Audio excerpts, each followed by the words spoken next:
नमस्कार साथियों, आप सभी का इस क्लास में स्वागत है। आज इस क्लास में हम परवसन यानी देशांतरण पे चर्चा करेंगे। इसका अर्थ एवं परिभाषा, कारण एवं परिणाम, इसके सिद्धांत कौन कौन से हैं, इसकी प्रकृति क्या है, महत्वपूर्ण तथ्य और महत्वपूर्ण पुस्तकें कौन सी है और किस प्रकार से इस टॉपिक से प्रश्न है वो पूछे जा सकते हैं, इस पे चर्चा करेंगे। कल आपका नेट का एग्जाम है, इसलिए सभी प्रतिभागियों को मेरी तरफ से दिल से शुभकामनाएं कि आपने जो मेहनत की है उसका परिणाम आपको मिले, और मेहनत का परिणाम तो मिलेगा ही मिलेगा। जो मेहनत करता है उसको परिणाम हो सकता है। कहते हैं ना, भगवान के घर देर हो सकती है, अंधेर नहीं है। तो मेहनत कर सकते हैं, थोड़ा वक्त लग सकता है, पर लेकिन रिजल्ट जरूर मिलता है। इस बात पे मेरा पूरा यकीन है और आपको भी यकीन करना पड़ेगा। अगर आप लंबे समय से तैयारी कर रहे हैं तो आपका सिलेक्शन श्योर होगा, कोई रोकेगा नहीं। तो पहले एक नज़र देशांतरण पे, माइग्रेशन पे डाल लेते हैं, उसके बाद में हम चर्चा करेंगे कि जो एग्ज़ाम होता है उनमें हमें किन चीज़ों का ध्यान रखना चाहिए। तो आवर्जन भी बोल देते हैं इसको, देशांतरण भी बोल देते हैं, परवसन भी बोल देते हैं, परवजन भी बोल देते हैं, माइग्रेशन भी बोल देते हैं। तो एक ये सामाजिक परिवर्तन का सूचक है। ये क्या है? सामाजिक परिवर्तन की एक प्रक्रिया है, साथ में जनसंख्या से रिलेटेड भी है। तो इसको हम सामाजिक परिवर्तन और जनसंख्या दोनों टॉपिक्स में पढ़ सकते हैं। तो जनसंख्या में कमी होना या वृद्धि होना भी देशांतर पर निर्भर करता है। जन्म दर, मृत्यु दर और देशांतर, इन तीन चीज़ों पे जनसंख्या वृद्धि है वो निर्भर करती है। किन तीन चीज़ों पे?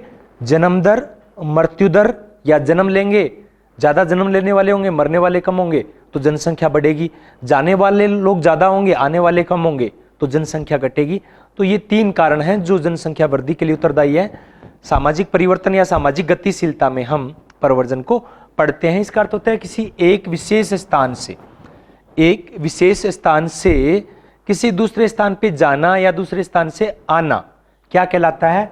देशांतर कहलाता है। क्या कहलाता है? देशांतर। देश का अंतर आ जाना, देश का मतलब स्थान का अंतर आ जाना। वॉल्यूम थोड़ी खराब है क्योंकि 2-3 दिन से तबीयत सही नहीं चल रही है, इसलिए वॉल्यूम हो सकता है आपको अलग प्रकार की लगे आज। तो भारतीय जो जनगणना होती है, उन्होंने देशांतर या प्रवर्जन को किस प्रकार से परिभाषित किया है? इन्होंने कहा है कि किसी व्यक्ति या समूह की गणना उसके जन्म स्थान से अलग जगह होती है, उसके जन्म स्थान से कहीं अलग जगह होती है तो उसे प्रवासी माना जाता है। इसी प्रकार से अंतर्राष्ट्रीय प्रवासन संगठन, जो संयुक्त राष्ट्र संघ की एक एजेंसी है, के अनुसार एक ऐसा व्यक्ति जो अपने निवास स्थान से दूर अन्य राज्य में या अन्य देश में स्थानांतरित हो गया है तो उसे प्रवासन कहते हैं। और भारत दुनिया का एक ऐसा देश है जिसके सबसे अधिक उत्प्रवासी है, यानी बाहर लोग जाते हैं। एक होता है आप्रवासी यानी आना, उत्प्रवासी यानी जाना। तो सबसे अधिक प्रवासी वाला देश है, उत्प्रवासी वाला देश है वो भारत है। और यहाँ से दुनिया के 193 देशों में लोग हैं, बसे हुए हैं, कहीं स्थायी रूप से, कहीं अस्थायी रूप से।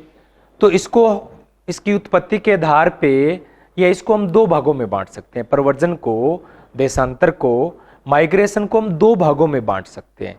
या तो लोग जाएंगे या लोग आएंगे। किसी स्थान से जाएंगे तो कहीं ना कहीं तो वो जाकर बसेंगे, उनके लिए वो आने वाले बन जाएंगे।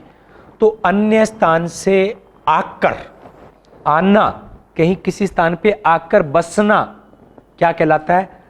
आप्रवर्जन कहलाता है, आप्रवासन कहलाता है। इन यानी एंट्री करना या इम माइग्रेशन कहलाता है। जैसे कि गांव से नगरों में जाते हैं, विकासशील देशों से विकसित देशों की ओर लोग जाते हैं। तो ये तो आप्रवासन हो गया, वह प्रक्रिया जिसमें व्यक्ति समूह अपना मूल स्थान छोड़ता है। तो उस छोड़ने वाले स्थान के हिसाब से उसको बोलेंगे उत्प्रवासन यानी जाना, इमिग्रेशन। तो ये दो प्रक्रियाएं हैं, जाना और आना। ये दोनों ही प्रवर्जन या देशांतर कहलाती है। तो भारत में कितना उत्प्रवासन हुआ है, कितना प्रवर्जन हुआ है, इसको हम नगरीकरण के माध्यम से स्पष्ट कर सकते हैं। किसके माध्यम से? नगरीकरण के माध्यम से स्पष्ट कर सकते हैं। ये क्लास मैंने अपना जो ऑनलाइन ऐप है सोशियोलॉजी क्लासेज इन हिंदी पे मैंने लगाई थी, लेकिन टेक्निकल कारणों से वहाँ पे सेव नहीं हो सकी थी, इस वजह से आज इसको दोबारा बना रहे हैं।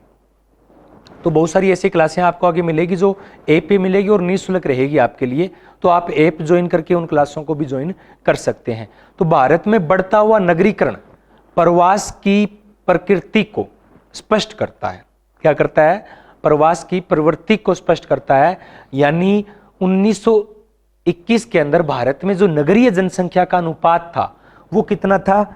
11.2% था। कितना था? 11.2%। 1951 में आजादी के समय लगभग 17-18% और 2011 में 31.16%। यानी हम 11% से बढ़े थे और 31% पे आ गए, और वर्तमान में 2021 के अंदर मैं दावे के साथ कह सकता हूं कि कम से कम 33% होगा। कितना?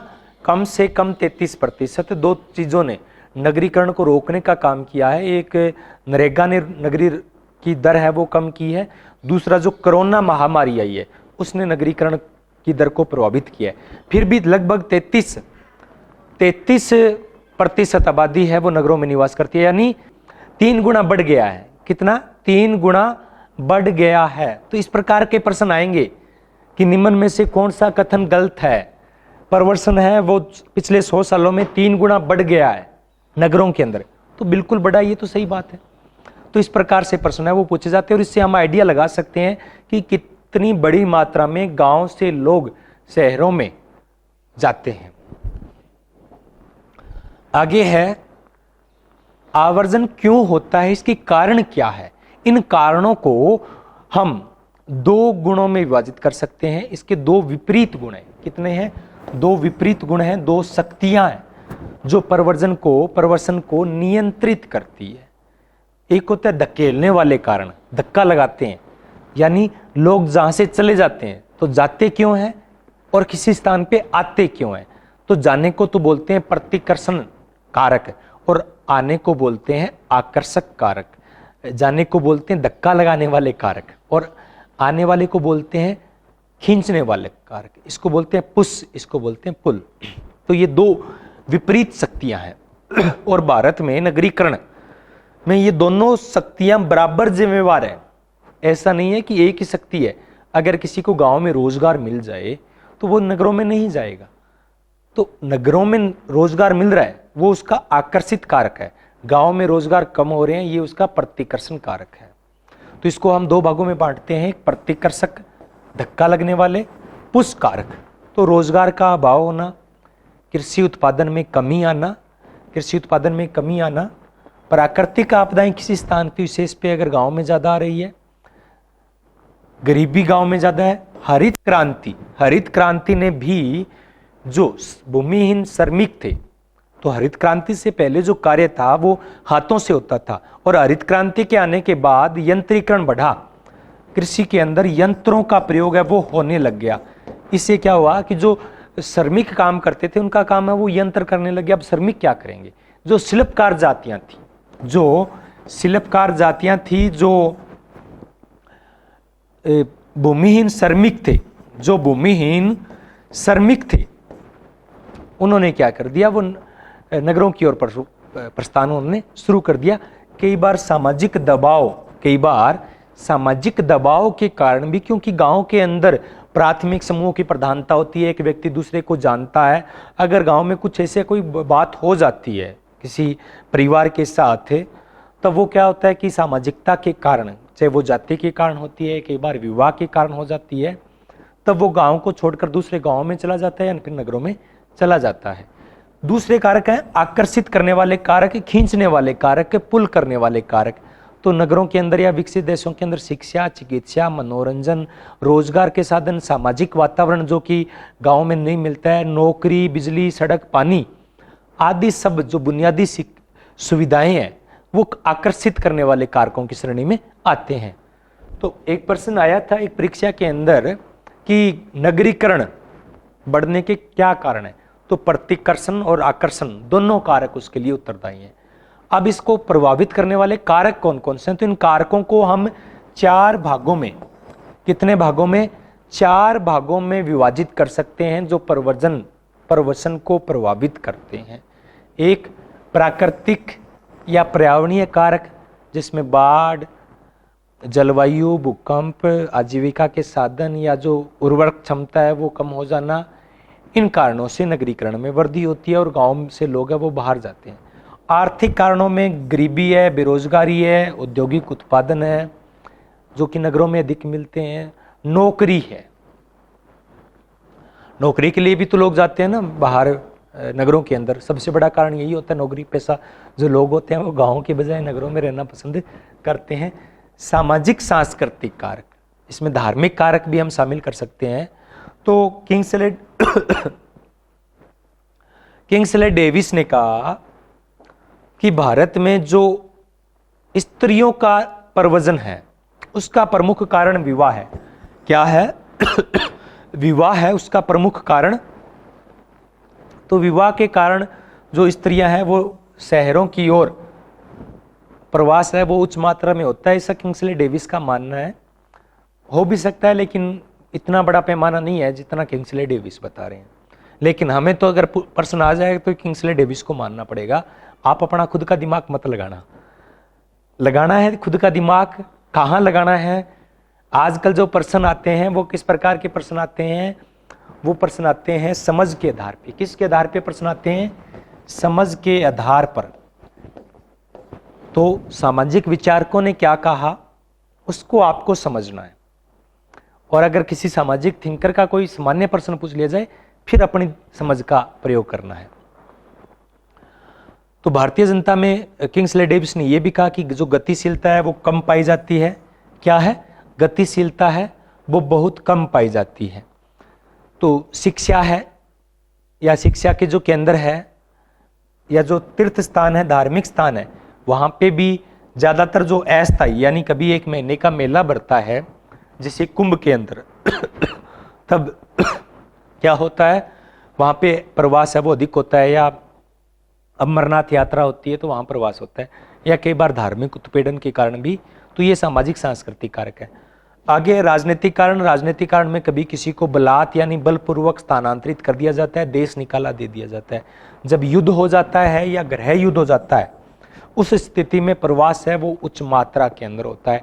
जब भी किसी भी देश के अंदर अशांति आएगी, गृह युद्ध होगा, युद्ध जैसे माहौल होंगे, तो वहां से लोग हैं वो दूसरे देशों में जाएंगे। उसे टेक्निकली भाषा में शरणार्थी कहते हैं। क्या कहते हैं? शरणार्थी कहते हैं।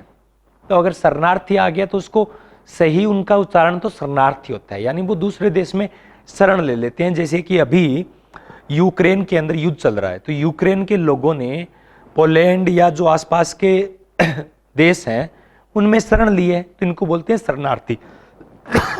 सॉरी, 2-3 दिन से तबीयत है वो खराब है, तो खांसी है वो बार बार आ रही है। तो गृह युद्ध के कारण प्रवास होता है, या कई बार आंतरिक विस्थापित भी हो जाते हैं। जैसे कि जम्मू कश्मीर से हिंदू पंडित है वो राजनीतिक कारणों से दूसरे क्षेत्र में आ जाते हैं। कई बार प्राकृतिक कारणों में या पर्यावरणीय कारकों के अंदर जब कहीं कोई बाढ़ वगैरह आ जाती है या कहीं कोई वहां पे निर्माण कार्य होता है तो उससे भी लोग हैं वो विस्थापित हो जाते हैं। तो उनको विस्थापित लोग बोलते हैं। क्या बोलते हैं? विस्थापित। उनका सही उच्चारण होगा कि विस्थापित हो जाना, एक स्थान से विस्थापित, यानी अपना जो स्थान है उससे उजड़ जाना। तो ये इनका सही उच्चारण है, लेकिन इनको हम प्रवास में भी शामिल करते हैं। प्रव्रजन के प्रकार कितने हैं? प्रकारों के हिसाब से हम इसको कई भागों में विभाजित कर सकते हैं। प्रकार होते हैं तो प्रकार के लिए आधार होना चाहिए। क्या होना चाहिए? आधार होना चाहिए। बगैर आधार के हम प्रकार नहीं बता सकते। याद रखना, अगर आपसे प्रकार पूछा गया है तो कोई ना कोई आधार होगा। भी हमेशा दुनिया में 2 प्रकार के लोग होते हैं। कौन कौन से लोग होते हैं? आधार के क्या आधार होगा कि एक शांति करने वाले, एक गुस्सा करने वाले। और कौन से होंगे? एक छोटे लोग होंगे, एक बड़े लोग होंगे। यानी दुनिया में लोग होंगे, एक कम बोलने वाले होंगे, एक ज़्यादा बोलने वाले होंगे। तो ये आधार होगा कोई ना कोई। तो एक है प्रागैतिहासिक आवर्जन, जो कि अति प्राचीन काल में ऐतिहासिक काल से पहले प्रागैतिहासिक का मतलब है कि जब इतिहास किसे कहते हैं, जिसके लिखित साक्ष्य मिलते हैं। ऐतिहासिक किसे कहते हैं, जिसके लिखित साक्ष्य मिलते हैं। तो ऐसा भी समय था जब उसके कोई साक्ष्य नहीं है, तो उसको बोलते हैं प्रागैतिहासिक काल। तो जलवायु परिवर्तन के कारण हुआ करते थे इस प्रकार के प्रवासन। और ऐतिहासिक कारण प्रवासन की बात करें तो राज्य विस्तार है, जैसे कि भारत में आर्यों का आगमन है, इसको शामिल कर सकते हैं। अवधि के आधार पर मुख्य रूप से दो प्रकार होते हैं। एक दीर्घकालीन, यानी बहुत लंबे समय के लिए चले जाना, जैसे चाय बागान में श्रीलंका के लिए लोग चले गए। अफ्रीका में भारतीय लोगों को बहुत बड़ी तादाद में, और अफ्रीकी महाद्वीप के कई देश हैं जहाँ पे भारतीय मूल के राष्ट्रपति और प्रधानमंत्री, मॉरिशस, ट्रिबांगो, इस प्रकार के। वेस्ट इंडीज, जब वेस्ट इंडीज के हम क्रिकेट मैच देखते हैं तो वहाँ क्या आता है, सुनील नारायण, चंद्रपॉल, तो वो भारतीय मूल के ही लोग होते हैं। और इसी प्रकार से प्राचीन समय में फिजी के अंदर लोगों को ले जाया गया था, उनको बोलते हैं, क्या बोलते हैं, गिरमिटिया मजदूर। क्या बोलते हैं, गिरमिटिया मजदूर बोलते हैं। इंडोनेशिया आदि द्वीपीय देश है, उनमें काफी बड़ी तादाद में भारत के लोग हैं वो प्रवसित हुए थे। अल्पकालिक होता है, यानी तीर्थयात्रा, देशाटन, कुछ समय के लिए, 1-2 महीने के लिए। मौसमी को भी अल्पकालिक ही बोल सकते हैं, जब मौसम ठंडा, या देखो मौसमी में एक होता है भारत के अंदर जब फसलें होती है, जैसे पंजाब के अंदर धान लगाई का काम होता है। धान यानी चावल जब बोते हैं तो बिहार और यूपी से बहुत बड़ी तादाद में लोग हैं वो पंजाब और हरियाणा के अंदर आते हैं, और 1-2 महीने का सीजन होता है, फिर वापस चले जाते हैं। तो ये भी मौसमी या फसली कारण हो सकता है, या मौसम का होता है जो कि ग्रीनलैंड वगैरह के अंदर होता है कि 6 महीने बहुत ज़्यादा तापमान कम रहता है, तो उनको पशुओं को खाने खिलाने के लिए कुछ नहीं बचता है, तो फिर वो क्या करते हैं, निचले क्षेत्रों में आ जाते हैं, और जब गर्मी का मौसम आता है थोड़ा सा, फिर अपने ऊपर वाले हिस्सों में चले जाते हैं। तो ये मौसमी कारण। और दैनिक है, इसको बोलते हैं दैनिक, जो होता है कि बड़े नगरों में गांव से लोग हैं वो काम करने के लिए जाते हैं, तो उनको बोलते हैं परिसंचरण। क्या बोलते हैं, परिसंचरण कहेंगे, इसके लिए ज़्यादा उपयुक्त होगा। इसे प्रवास नहीं मान सकते अगर एक शब्दावली अगर तौर पे देखें, लेकिन अगर एक स्थान से दूसरे स्थान पे तो जा रहे हैं, उस हिसाब से इनको प्रव्रजन में शामिल कर लिया जाता है। आगे है अनिवार्य या ऐच्छिक परिवर्तन। अनिवार्य राज्य के द्वारा किसी को जब बलपूर्वक निकाला जाता है कि आपको तो ये देश छोड़ना ही छोड़ना होगा, 15 दिन में आप देश छोड़ दीजिए, वो अनिवार्य है। ऐच्छिक होता है व्यक्ति जब अपनी खुद की मर्जी से, अपनी इच्छा से किसी दूसरे स्थान पे जाता है। आकार के आधार पे होता है कि एक तो होता है बृहत, यानी बड़े पैमाने पे, पूरा का पूरा एक समूह होता है, जैसे मैंने अभी बात की कि बिहार और यूपी से बड़े पैमाने पे जो लोग हैं वो पंजाब, हरियाणा, दिल्ली, बम्बई, तमिलनाडु जैसे राज्यों में जाते हैं। लघु होता है छोटे स्तर पे, बहुत कम संख्या में लोग जाते हैं। निवास स्थान या क्षेत्र के आधार पे इसके 4 या 5 प्रकार बता सकते हैं। नंबर 1 अंतर्राष्ट्रीय प्रवास, यानी एक देश से दूसरे देश के अंदर। और आंतरिक, तो आंतरिक में 4 है, गांव से नगर की ओर, नगर से नगर, गांव से गांव और नगर से गांव। तो भारत में जो ज्यादातर होता है वो होता है गांव से नगर की ओर, और कभी कभार है वो उल्टी गंगा भी बह जाती है, नगर से लोग हैं वो गांव में प्रव्रजन करना शुरू कर देते हैं। और कोरोना के दौरान ये प्रश्न पूछा जा सकता है, अभी लेटेस्ट प्रश्न है कि कोरोना महामारी के दौरान बहुत सारे लोगों के जो नगरों में कार्य करते थे उनके व्यवसाय बंद हो गए, उनको रोजगार मिलना बंद हो गया, तो वो अपने पैतृक गांवों में आकर बस गए। कुछ तो वहीं आकर वापस चले गए और कुछ वहीं के वहीं रह गए। तो ये इस पे प्रश्न है, वो कोरोना में जो प्रव्रजन की दर को प्रभावित किया है उस पे प्रश्न पूछा जा सकता है। ये आपकी समझ के आधार पे होगा। और नगरों से नगर होता है, यानी छोटे नगरों से बड़े नगरों की ओर भी जाते हैं, और कभी कभार गांव से गांव में भी प्रव्रजन होता है। तो प्रव्रजन के सिद्धांत क्या है, प्रवास के सिद्धांत कौन कौन से? तो कई सिद्धांत है, इनमें सबसे महत्वपूर्ण और सबसे प्रथम जो सिद्धांत है वो किनका है? वो है रेवेनस्टीन का। किनका है? रेवेनस्टीन का। रेवेनस्टीन का प्रवास सिद्धांत है, ये प्रथम सिद्धांत माना जाता है। इसमें उन्होंने कहा कि प्रवास है वो थोड़ी दूर पे प्रवास करते हैं। क्या करते हैं? थोड़ी दूर पे प्रवास करते हैं। और उन्होंने कहा कि प्रवास है वो कर्मिक रूप से बढ़ता है, कर्मिक रूप से बढ़ता है, और इसलिए इसको कर्मिक प्रवास या सोपान प्रवास। सोपान का मतलब कि एक धीरे धीरे बढ़ना, एक सोपान से दूसरे स्थान पे, दूसरे सोपान से तीसरे सोपान पे। अब ये प्रश्न मैंने वैसे कल करवाया था, मैंने पढ़ा नहीं था, लेकिन आज मैंने किसी किताब में पढ़ा तो मुझे ये मिल गया कि कर्मिक रूप से प्रवास ये सिद्धांत किसने दिया। तो ये आपको अगर अच्छी तरीके से याद है तो आप कर पाओगे, अन्यथा नहीं कर पाओगे। नगरीय लोगों की प्रवास की भावना है वो कम होती है, नगरीय लोगों में प्रवास की भावना कम होती है, यानी ग्रामीण क्षेत्रों में प्रवास की भावना ज्यादा होती है। कम दूरी की प्रवास के अंदर महिलाओं का बाहुल्य। अब प्रश्न ऐसे आ जाएगा कि रेवेनस्टीन ने प्रवास की कौन सी विशेषता नहीं बताई या कौन सा तत्व नहीं बताया। तो कम दूरी में स्त्रियों का बाहुल्य होता है।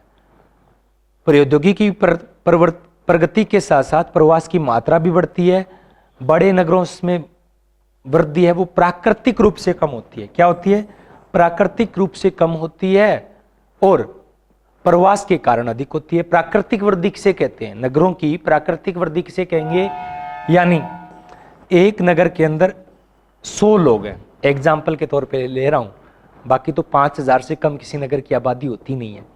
तो 100 लोग हैं, उन लोगों ने मिलकर एक साल के अंदर 4 बच्चों को जन्म दिया, केवल एग्जाम्पल ले रहा हूं, तो ये 104 लोग हो गए। तो ये क्या हो गया? ये प्राकृतिक वृद्धि है। लेकिन गांव से लगभग 10 लोग और आगे, इसकी आबादी कितनी हो गई? 114 हो गई। तो ये प्राकृतिक वृद्धि नहीं है, ये प्रवास के कारण वृद्धि है, और रेवेनस्टीन ने यही कारण बताया है इसका। आगे है 2-3 सिद्धांत है, ये इनके आप थिंकर्स याद कर लीजिए। ज्यादा ये दोनों सारे के सारे जितने भी सिद्धांत है और वो जनसंख्या और दूरी पर निर्भर है। किस पे? जनसंख्या और दूरी पे। गुरुत्वत्व मॉडल यानी खींचना, ये सिद्धांत है वो रॉयली ने दिया। गुरुत्व का मतलब क्या होता है? गुरुत्वाकर्षण बल।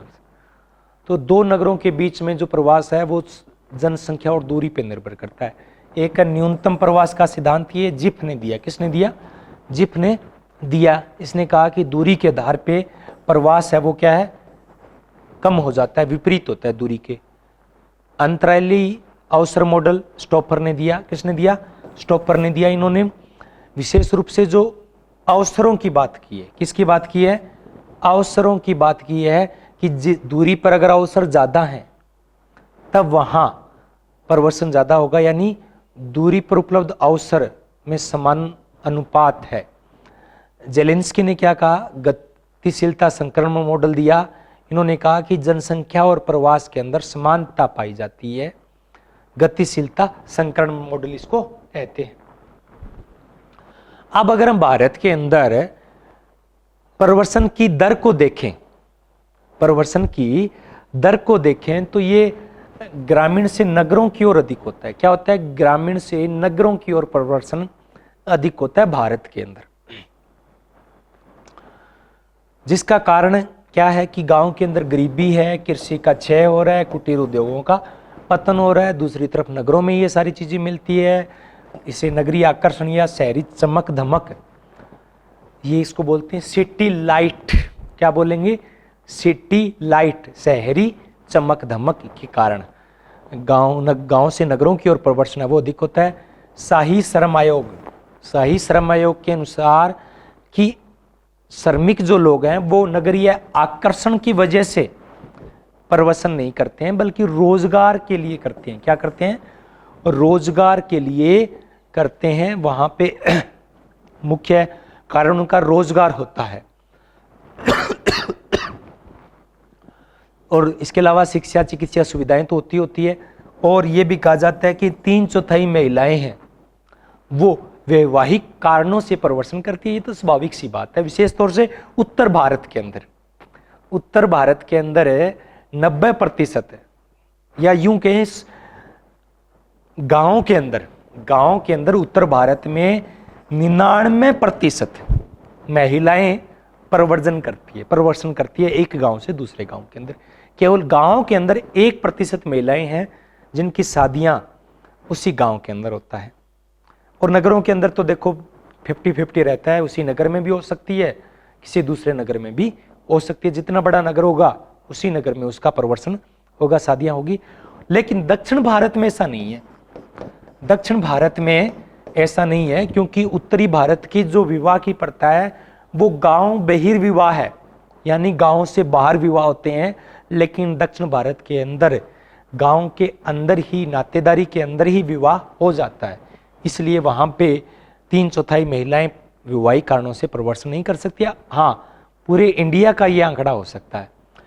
जो नगरीय प्रवर्सन है वो महाराष्ट्र में बंबई है और दिल्ली में सर्वाधिक होता है। उत्तरी भारत के जो लोग हैं वो दिल्ली के अंदर सबसे ज्यादा है। गुजरात, महाराष्ट्र के अंदर, बंबई में लोग हैं वो सबसे अधिक जाते हैं। दक्षिण भारत में प्रवर्सन है वो क्या है, अधिक है। किसकी बजाय? उत्तर भारत की बजाय। और कभी कभी नगरों से गांवों की ओर भी हो जाता है, जो हमने अभी चर्चा की थी। राजस्थान के गांव के 4 गांवों का अध्ययन किया था डी.के. कोठारी ने कहा कि गैर खेतीहर मजदूरों के अंदर अपेक्षाकृत खेतीहर मजदूरों के प्रवर्सन कम होता है। यानी खेतीहर मजदूरों में प्रवर्सन है वो ज्यादा होता है क्योंकि उनके पास इतना पैसा होता है कि वो नगरों में सर्वाइवल कर सकते हैं। लेकिन गैर जो खेती और मजदूर होते हैं उनको वहां पे कोई बहुत ज्यादा सुविधाएं मिलने वाली नहीं होती है। तो इसको बोलते हैं अमीरों का प्रवास, इसको बोलते हैं जे टाइप प्रवास। क्या बोलते हैं? जे टाइप प्रवास, यानी जो टॉप लोग हैं, अमीर लोग हैं, वो प्रवास करते हैं। जेपी सिंह ने बताया कि अमीरी या गरीबी के कारण प्रवास की दर पे कोई प्रभाव नहीं पड़ता है।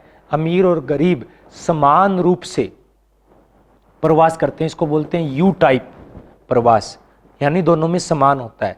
भारत के अंदर पुरुषों द्वारा प्रवास अधिक किया जाता है, ये तो हम सभी जानते हैं। उत्तर भारत में इस वजह से नगरीय जो लिंगानुपात है अंतर बहुत बढ़ गया है। गांव से लोग हैं वो पुरुष ही जाते हैं, महिलाएं तो जब वो सेटल हो जाते हैं तब जाती है। एक बार तो पुरुष ही जाते हैं। पश्चिम देशों में प्रवास की मात्रा है वो स्थायी होती है। लोग अपना घर बार छोड़कर कहां बस जाते हैं? नगरों में बस जाते हैं। लेकिन भारत के अंदर ऐसा नहीं होता है।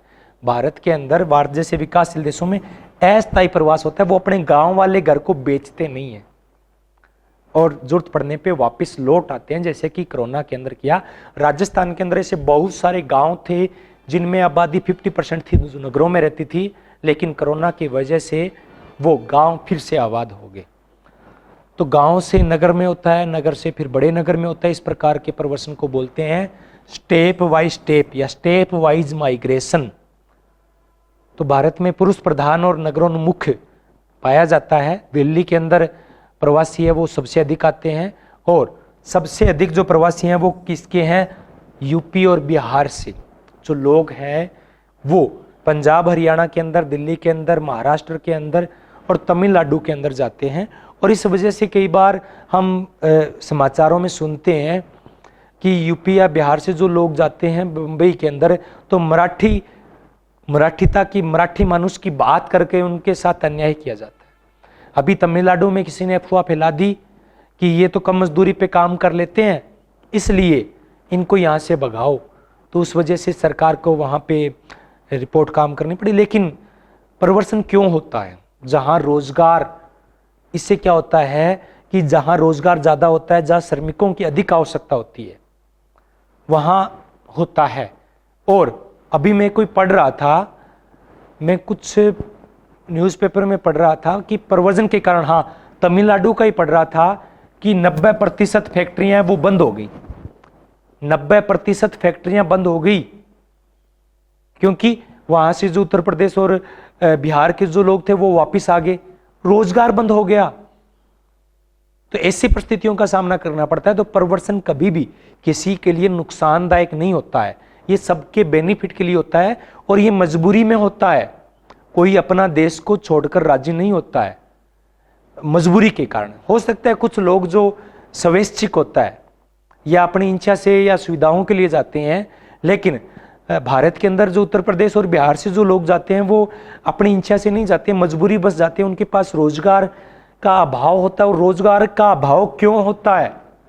क्योंकि बिहार का जो जनसंख्या घनत्व है वो 1106, 1 वर्ग किलोमीटर के अंदर 1100 लोग रहते हैं। कहां से रोजगार मिलेगा? तो जनसंख्या वृद्धि को रोकना पड़ेगा अगर हमें प्रव्रजन को रोकना होगा। और आजकल क्या हो रहा है कि एक दिन देख लेना, एक बात और है कि यूरोपीय जो देश है उनमें जनसंख्या कम हो रही है। उन देशों में 2050 के अंदर आधे से ज्यादा 50% से ज्यादा प्रवासी लोग होंगे, वो नहीं होंगे। कनाडा के अंदर तो कहते हैं कि सिखों का बहुत ज्यादा बाहुल्य और धीरे धीरे वो बढ़ रहा है और उनको लगता है कि हम अल्पसंख्यक हो जाएंगे और प्रवासी लोग बहुसंख्यक हो जाएंगे। तो ये अच्छा भी है, लेकिन कोई मजबूरी में करता है तो उनको सताना भी गलत है। आगे है महत्वपूर्ण तथ्य, तो ये है कि 2020 तक 280 मिलियन लोग हैं वो अंतर्राष्ट्रीय रूप से प्रवासी हैं। यानी देश कुल आबादी की 3.6% आबादी है वो प्रवासी के रूप में निवास करती है। संयुक्त राष्ट्र संघ द्वारा प्रतिवर्ष 18 दिसंबर को प्रवासी दिवस मनाया जाता है। कौन सा दिवस मनाया जाता है? प्रवासी दिवस 18 दिसंबर। लेकिन भारत के अंदर नहीं है। भारत के अंदर प्रवासी भारतीय दिवस है वो 9 जनवरी को मनाया जाता है। अब 9 जनवरी को ही क्यों मनाया जाता है? क्योंकि इस दिन राष्ट्रपिता महात्मा गांधी दक्षिण अफ्रीका से लगभग 20 दिन गुजारकर 9 जनवरी 1915 को लौटे थे। वो एक प्रकार से 20 साल तक वहां रहे, तो प्रवासी माने जाते हैं। तो इसलिए हर वर्ष 9 जनवरी को 2003 से प्रवासी दिवस है वो मनाया जा रहा है। अब की बार जो प्रवासी दिवस मनाया गया था वो 70वां प्रवासी दिवस था, इंदौर में बनाया गया था। इसका थीम थी, प्रत्येक प्रवासी दिवस की थीम है, तो इसकी थीम है अमृतकाल में भारत में प्रगति के लिए विश्वसनीय भागीदार। अमृतकाल में भारत की प्रगति के लिए विश्वसनीय भागीदार। तो पहले तो ये प्रतिवर्ष मनाया जाता था। 2015 से डिसीजन लिया गया कि प्रत्येक 2 वर्ष के बाद में ये बनाया गया। यानी अब की बार जो प्रवासी दिवस आएगा वो 9 जनवरी 2025 को आएगा। जो एजेंडा 30 है, सतत विकास, सतत पोषणीय विकास की चर्चा की जा रही है, उसमें 17 पॉइंट है। तो उनमें 17 में से 11वां पॉइंट है, उसमें प्रवर्सन को शामिल किया गया है। प्रवर्सन श्रम की मांग और आपूर्ति के अंतराल को बढ़ता है। श्रम की मांग और आपूर्ति, मांग और आपूर्ति, जहां मांग ज्यादा है और जहां मांग कम है तो वहां से वहां पे आपूर्ति कर दी जाती है। आगे है कि इसका प्रभाव क्या है, प्रवर्जन का प्रभाव क्या है। तो महानगरों में तीव्र वृद्धि हो रही है, तो इससे संसाधनों की, भूमि, पानी की कमी हो रही है, आवास की कमी हो रही है, उनका शोषण हो रहा है, कम मजदूरी दी जाती है, निम्न वेतन दिया जाता है, असुरक्षा की भावना होती है, असमानता होती है। नगरों के अंदर अत्यधिक असमानता होती है। एक तरफ तो 20 मंजिला मकान होते हैं, उसके नीचे ही क्या होते हैं, स्लम टाइप के लोग रहते हैं, जो झोगड़पट्टी में रहते हैं, जिसको बोलते हैं स्लम, मलिन बस्तियां। और ये असमानता की परम प्रकाष्ठा होती है। क्या होती है? परम पराकाष्ठा है ये असमानता की। नगरीय जीवन, एक तरफ हम देखते हैं कि एक एकड़ के अंदर लोगों के मकान होते हैं, दूसरी तरफ 1 एकड़ में हजारों लोग रहते हैं। एक कमरे के अंदर 10-10 लोग, प्रवासी लोग, प्रवर्सन करने वाले लोग रहते हैं। और इतनी गंदी जगह रहते हैं जहाँ बिजली नहीं है, पानी नहीं है, सफाई की कोई व्यवस्था नहीं है। और कल्पना नहीं कर सकते हम क्या वहाँ पर भी लोग रह सकते हैं, लेकिन लोग वहाँ पर भी रहते हैं। तो असमानता की पराकाष्ठा नगरीय जीवन है। नैतिक पतन तो फिर होता ही है, अपराधों में वृद्धि होती है इनके कारण से। तो गरीब देश, गरीबी के कारण प्रवर्सन है वो किया जाता है, तो उसको बोलते हैं विपदग्रस्त प्रवासन, डिस्ट्रेस माइग्रेशन यानी मजबूरी बस, विपद आपदाग्रस्त प्रवासन जो गरीबी में मजबूरी बस किया जाता है। और इसका बेनिफिट ये होता है कि भारत के अंदर प्रवासी लोग हैं वो बहुत बड़ी तादाद में आर्थिक या पैसा भेजते हैं, अर्थ भेजते हैं, और जो बाहर लोग काम करते हैं वो अपने गांव के अंदर, अपने शहर के अंदर पैसा भेजते हैं। इससे उत्पादकता बढ़ती है, क्योंकि जहाँ पे मांग ज़्यादा है, डिमांड ज़्यादा है, वहाँ पे बढ़ते हैं तो इससे उत्पादकता बढ़ेगी। अगर वहाँ से लोग आ जाएंगे तो वहाँ की फैक्ट्रियाँ भी बंद हो जाएगी। लेकिन नुकसान एक ये भी होता है कि इसके कारण जो विकासशील देशों की प्रतिष्ठाएं हैं, प्रतिभाएं हैं, वो विदेशों में, विकसित देशों में चली जाती है। जब हम सुनते हैं ना कि नोबेल पुरस्कार मिला, हरगोविंद खुराना को नोबेल पुरस्कार मिला, ये कौन से हैं? ये भारतीय मूल के अमेरिकी नागरिक हैं। प्रतिभाएं थी, लेकिन वो यहाँ पे उनको उचित माहौल नहीं मिलता है, इसलिए वो विदेशों में चला जाता है। अभी सुंदर पिचई गूगल के सीईओ रहे हैं, वो कहाँ के निवासी बन चुके हैं? वो अमेरिका के निवासी बन चुके हैं, क्योंकि भारत में रहते तो शायद हो सकता है वो उतना सक्सेस नहीं हो पाते। भारत में तो उनका जो मकान था, सुंदर पिचई का नाम तो सुना होगा ना। सुंदर पिचई एक कमरे का मकान था उसके पिता का, किराए पे लिया हुआ, उसमें निवास करते थे। लेकिन बाद में वो वहाँ पर जाके दुनिया की सबसे बड़ी कंपनी मान सकते हैं उसके सीईओ बन गए।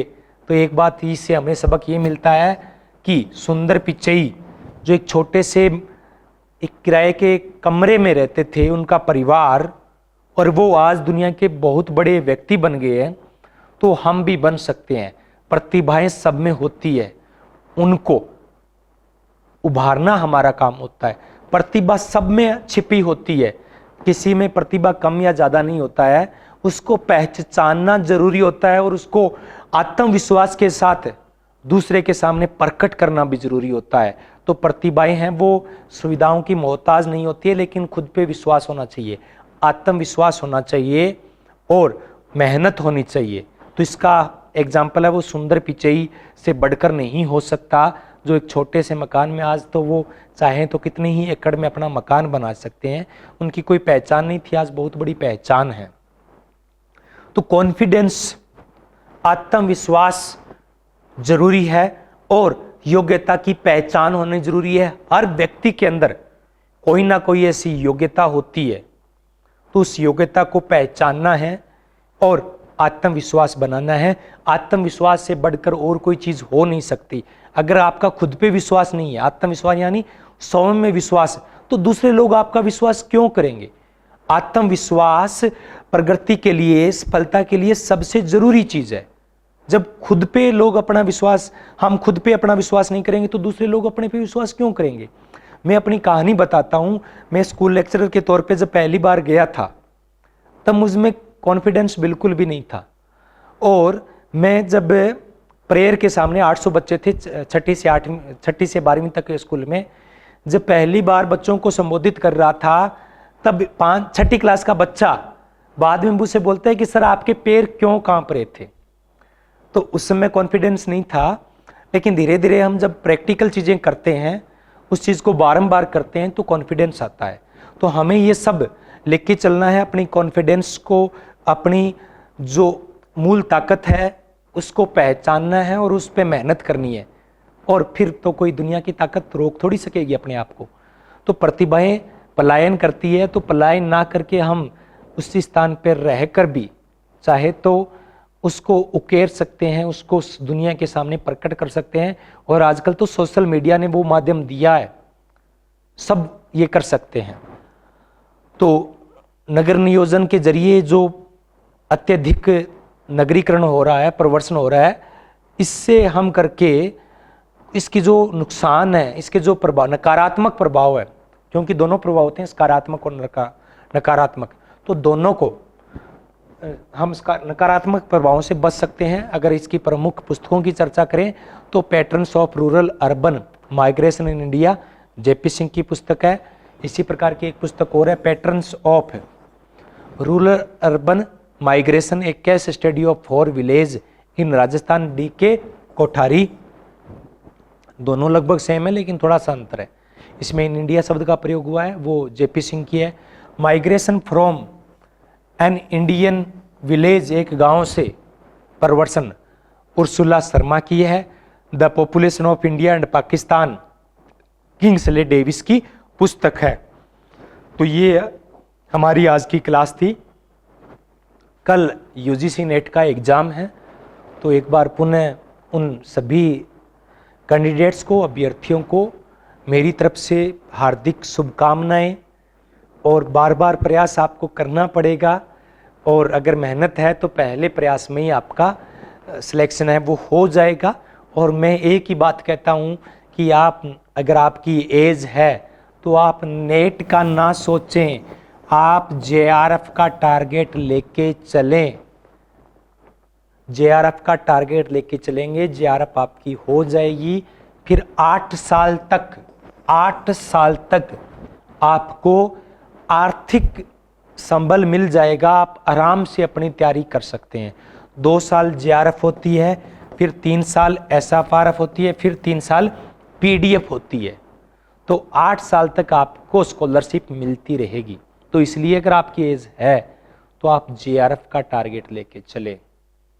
और आजकल पर्सन थोड़ी सी प्रकृति चेंज हो गई है, थोड़ा सा सोच समझकर, पूर्णतः गहराई से जाकर, चीज़ों को पकड़कर, चीज़ों की थीम को पकड़कर, प्रत्येक विचारक की एक थीम होती है, उस थीम को पकड़कर उससे आप प्रश्न को करेंगे तो ज़्यादा प्रश्न आपके सही होंगे। आपने इतने प्रेम से मुझे सुना, इसलिए आप सभी का बहुत बहुत धन्यवाद। अगर चैनल को सब्सक्राइब नहीं किया तो कर देना, ताकि आप तक वीडियोस है वो आते रहे।